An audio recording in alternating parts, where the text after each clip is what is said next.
All right, so moving on now, in Gravity's Rainbow, we are in part 3, episodes 12, 13, and 14 now. So with episode 12, Slothrop, still in his Rocket Man costume, is with Margarita Erdmann, and they're in the Russian sector of Berlin, and they've taken up residence in an abandoned house. He's got the hashish that he's trying to find to give to Zoira Bummer. So he's gone back to the area where he initially met them, and then he and Margarita have sex, and then she goes to sleep. And while she's sleeping, he sneaks away in the middle of the night to go into the sector and look for Zoira. He asks around, nobody seems to know where he's at. And but then eventually he finds the old house that he remembered where he met Zoira with, and Pig Bodine had been there. He's not here this time. And the two girls, Magda and Trudy. And then, so he does find the house, and there's Zoira Bummer, and he delivers the hashish to him. And he keeps a kilo for himself, as per the deal. And then they sit around smoking hashish, getting very, very stoned. So stoned that Slothrop has a fantasy of the girl Trudy crawling up inside of his nose and just sort of taking up residence in there, with his nose having a kind of hard-on. I think they might have had cocaine, but I couldn't find it. The commentary said they had cocaine, but I couldn't find where they were actually snorting it. But that may have been the thing that stimulated the fantasy. And then, so then all that takes place, and then Slothrop, there's a debate that goes on between Gustav, a character named Gustav, whom I believe we met before, and Zoira, over Rossini versus Beethoven. And here again, this is a reiteration in miniature of Pynchon's major theme here of the North versus the South, the northern latitudes of Germanic Europe versus the African world. White in the north, black in the South African world with the Herero tribesmen. We have that north-south hemispheric opposition, but here we also have the opposition, which is very similar, between northern culture and southern Italian culture. Rossini as representative of the southern mentality, Beethoven of the northern. And Zoira favors Rossini, and Gustav favors Beethoven, and they go back and forth debating the merits. So this is again white versus black, and Weisenberger gives the dichotomies basically between them, and it's a very old debate in classical music between the values of the German style versus the Italian style. Italian is warm and southern, German is cold and northern. Italian simple, unsophisticated, German complex, erudite. Italian is irrational, German is rational. Italian is organic, German is mechanical.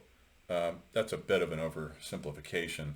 I wouldn't characterize German classical music as coldly mechanical. That's not correct. Spiritual is the correct word, not mechanical. Emphasis on melody for the Italians, emphasis on harmony for the Germans, emphasis on comedy for the Italians, emphasis on tragedy for the Germans.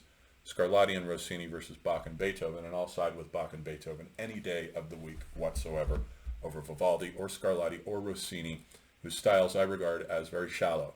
They're beautiful to listen to, but it's like eating, lemon meringue pie or something. It's pretty empty. A lot of fluff, but it's very empty music, frivolous, and you're never going to have an Italian utter anything profound, unless he's Dante. That's about it. Those are just the facts of the North-South opposition. The Germans are where true culture comes from, the truly complex, what Toynbee called Promethean culture of the North, which is forward-thinking, versus the Epimethean culture south of the Rhine, the Epimethean culture, which is still too beholden to Mediterranean culture forms for it to have evolved much past the arts of form of sculpture and painting and beautiful things, but nothing particularly profound, maybe with the exception, of course, of Leonardo. Anyhow, so they have this debate, and then they're smoking two different kinds of pot, and they have the same debate all over again, talking about the two different kinds of pot, with Zoira liking the pot that's grown in the south in Morocco in Africa, and Gustav liking the more northern varieties of pot. So it's rather comical, goes back and forth, and then so that's pretty much the gist of this chapter. He does tell, Zoira surprises Slothrop at one point by saying, I can get you that escarate that you're looking for. And Slothrop says, oh really? How can you do that? And he says, well, I sent a message on your behalf to Der Springer, which is a code name or another name for the German director Gerhard von Göhl. So apparently von Göhl can connect him with the Escarate. I don't know if we ever find it. I have a feeling we don't. So that's pretty much this chapter. And at the end of the chapter, he has a very bizarre dream. It's funny. It's as though it were a poem worked out in 3 different parts. His dream of this woman who goes to a dog show, and she takes her little dog to have it mated at the dog show. And then she hears the dog coming, and then she begins to realize that it's her voice that's coming. And then she gets aroused and she wants to go out and fuck a bunch of animals. So she goes and she looks for a dog to fuck her, a horse, a bunch of animals, cats and minks, hyenas and rabbits, fuck her inside automobiles. Then as part 2 begins, she discovers that she's pregnant, and her husband is just a screen door salesman. Why Pynchon would pick up all professions for this guy? He's a screen door salesman. That just cracks me up, the detail. So you can imagine how bland this guy must be. And then he promises her at the end of her 9 months to give her whatever, take her wherever she wants to go. They're in a rowboat on an American river. And then part 3 now, she's drowned at the bottom of a river. But Squalidozzi, whom we recall being the Argentine anarchists on board the submarine, finds her, and he is in the role of kind of Neptune figure who dredges her up from below and brings her up. And all these animals then start coming out of her body. Coyotes and kangaroos and octopuses. And that's basically the dream. Very strange. But she is the very old archetype, the mistress of the animals. The Eskimo goddess Sedna is in that same exact role, who is associated with all the animals in hunting traditions. I'm not sure what Pynchon had on his mind here with this, but it's a funny dream. So that moves us to episode 13, where we find this aerodynamics engineer named Horst Ochtfaden. His name means horse. Horst Ochtfaden, who has been taken prisoner aboard a boat called the Rücksichtschloss, and by the Schwarzkommando. So they're on there with Enzian, and they're off the coast of Peenemünde. So somehow they pick this guy up, and they're interrogating him for whatever information that they can get about the rocket, especially looking for the Escarate. This is the MacGuffin in the novel. Everybody's looking for the Escarate. Slothrop, Enzian, Chicherine, pretty much everyone. And it's a surrealistic thing here, sort of like the sodium Untitled Chapter with Slothrop. And they're interrogating him, and they don't really get much out of him. They want to know who he worked with at Peenemünde, or at Nordhausen, I guess. It's Nordhausen. And so they want to know who he worked with, and he doesn't give any names, except at the very end of the chapter, he says, okay, he gives one name, Nerish, Claus Nerish. And he feels like he's betrayed his friend Claus. So we'll find out what the significance is of Claus Nerish and what he knows later. Then we get to one of my favorite chapters, the famous orgy chapter, episode 14, on board the decadent ship Anubis. So we come back then to Slothrop and Margarita, and they are on a barge going up the river, the Spree, and they go past a town that's been abandoned called Bad Karma, which is a very bad joke. There are a number of towns in Germany with that prefix. This is a fictional town. Bad this, Bad that, Bad Karma. So, and apparently it met with a bad fate because it's totally abandoned and mostly destroyed by the war. And then the Anubis floats into view, which is a yacht, an ocean-going, a white yacht. Colors are very important to keep track of. And Margarita's looking for her daughter Bianca, whose name means white, just as Blissaro's name does, Captain Weissman. And so she's looking for Bianca. And then she gets on board the ship. They recognize her. They're throwing a big party. And this, as we'll see, is basically a ship of the damned. It is the archetype of the ship of the damned. It's named Anubis.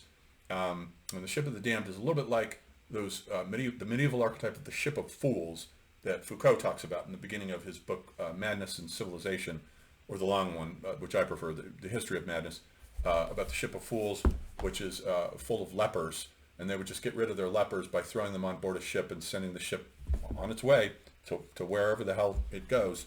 So the ship has a kind of ghostly ghost ship quality to it about it. Like there's this eternal party that's going on here forever. And Anubis, of course, is the god, one of the Egyptian gods of the underworld. Anubis was associated with leading the soul of the dead to the underworld, and specifically bringing that soul to the judgment of the dead, which is a pair of scales. And on one of those scales would be the feather of the goddess Maat, M-A-A-T, the goddess of truth, and the other would be the heart of the dead person, which the Egyptians preserved in the body because you would need it for this weighing. If the heart weighed heavier than the feather, then you were in trouble because you lived a more selfish life and didn't follow the Egyptian ordering principle of Maat, like the Chinese Tao idea. It's the same basic idea, and you have sinned against Maat, therefore your soul gets swallowed up by a crocodile beast that just gobbles you right up. You don't get to go to the throne of Osiris and find your place in the afterlife, if that's the case. So Egyptians dreaded this judgment, and the implication is that this ship of decadence and degenerates it is a ship of the damned. He even references the weighing of the scales here. And Anubis has a brother. He always has a black head, the head of a black jackal, and he has a brother named Wepawet, who has a white head. So once again there we have the white and black opposition. Pynchon's always giving us these oppositions, these polarities between north, south, white, black, and so forth. And Anubis has a wife named Anput, who is also a jackal, but they have a child who is a serpent goddess named Kebeshet. So she's actually a serpent. So they're all associated with the underworld. And Anubis also is responsible for embalming the dead. The priests who embalm and mummify the body actually wear the mask of Anubis over their heads while they're doing it. And Kebeshet's job, the serpent goddess, is to provide to the dead body while they're doing that cool, refreshing water so that it can be reanimated when the Ka returns back to the body later on. And so note that when the ship pulls up, Margarita gets up onto the ship with no problem. Slothrop tries to make it, and they cut the rope, and he falls into the water. And in the water, he realizes that his Rocket Man outfit is weighing him down, so he has to take off the helmet and take off the cape. But note that there, he's in the role of a serpent now, shedding its skin, just like Kebeshet, the serpent goddess. So he's shedding the persona now of Rocket Man as he gets on board this degenerate ghost ship called the Anubis, which is on its way, I believe, to Swinemunda, which will point us into the direction of the pig, which is, I believe it's a real town in Poland, named after the pig, obviously, which will point us toward Slothrop's next avatar as the pig man. So this is the transition. So he gets on board the ship, and a Russian woman helps him in. Her name is Stefania Prokolovska, and she helps get him dry.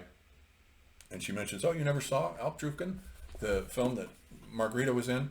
He says, "No, I've never seen it." And he says, "Well, there's this rape scene in it, or a gangbang, I guess we would call it. In that one scene, after the Grand Inquisitor gets through, the jackal men come in to ravish and dismember the captive Baroness. The jackal men, they're even described as jackal men in the film, and they're wearing animal masks. Every man in the scene wears a black hood or an animal mask." So there's the reference once again to Anubis. And the scene apparently was filmed as an actual gangbang, with Bianca being conceived on Margarita by we don't know who. It could have been Von Gull, it could have been Schlepsig, Max Schlepsig, we don't know. And that footage was cut out from the film, most of it, so it was released as like a sort of R-rated equivalent, we would say, rather than an X-rated version. But Goebbels was aware of the scene, Pynchon says, and kept it in his private porn collection. So she's talking to him, and then he goes into the bar where there's all these colorfully dressed people drinking all these different things. They sing a welcome aboard song where they mention that this is their equivalent, the orgy that is about to take place is their equivalent of the Walpurgisnacht from Faust. Naughty and noisy and very Walpurgisnacht. That's how the party will end. So, welcome aboard, my friend. So the reference is to the Walpurgisnacht that takes place in Faust Part 1 at the Brocken. We have already been to the Brocken with Gelly tripping the witch. And so here now is Pynchon's version of the Walpurgisnacht, the festival of degeneracy, the orgy that everyone on board the ship, except one guy, a Japanese guy, for some reason, doesn't participate in. He's just sitting there. And so she finds, so Margarita is reunited with her daughter Bianca, who looks to Slothrop to be like 11 or 12 years old. She's actually 17, as we learn later. like 11 or 12 years old, and this turns him on. He has a thing for young girls. And so Margarita makes her do a little Shirley Temple dance. But just before that, he meets the husband, not the father of Bianca, but the husband, the current husband of Margarita, Miklos Thanats, whose name, of course, means Thanatos, death, the Greek god of death. And he's there talking to Slothrop about Margarita getting a hold of onirine, the drug manufactured by Laszlo Yanf, as we had seen, which was also the drug that Pig Bodine had snuck aboard the John E. Badass and put in the coffee grounds and got everybody stoned on it. And she found the drug as well and met up with the guy Vimpa, Vimon Vimpa, whom we have already met talking to Chicherine, the decadent IG Farben drug guy who was looking to create analgesics that were not addictive. And he's the one who gives it to her. So I guess she was addicted to onirine for a while. And he notices that on Thanos' cup he's holding a stein and he's drinking out of it, and there's a little picture, like a medieval picture, of an allegorical picture of death, about to surprise a pair of lovers. So here we have the two themes of the chapter, Thanatos, death, and Eros, sex, which are the two transpersonal themes that motivate the human species, and indeed all life, actually. And so he is the god of death, presiding over this underworld party, as it is, as it were. And he even mentions the weighing of the scales when he's talking about how he knew Weissmann, so he's connected to Weissmann, who was out on the Lüneburg Heath launching the last few of the rockets, and he remembers a kid named Gottfried who will be launched in rocket Quintuple Zero, which had taken place, I think, on April 1st already by this point. This is in late July of 1945, and so he remembers this, and he's talking about him. He says his name was Gottfried, God's peace, which I trust he's found. For us, I hold no such hope. We are weighed in the balance and found wanting, and the butcher has had his thumb in the scales. So it's a direct reference to the Egyptian myth of the weighing of the dead, which then, as a side note, was inherited into Christianity as the judgment, the last judgment of humanity as a whole, not the judgment of the individual, but of humanity as a whole, with the Last Judgment. And if you look on certain cathedrals that depict the Last Judgment, you will see Michael, the Archangel Michael, who has a pair of scales in which the damned are on one pan and the blessed are on the other, and the devil is trying to tip the scales in his favor. So that came right out of Egyptian mythology. A lot of Christianity was worked out in Alexandria, which is in Egypt, was in Hellenistic and Imperial Roman Egypt.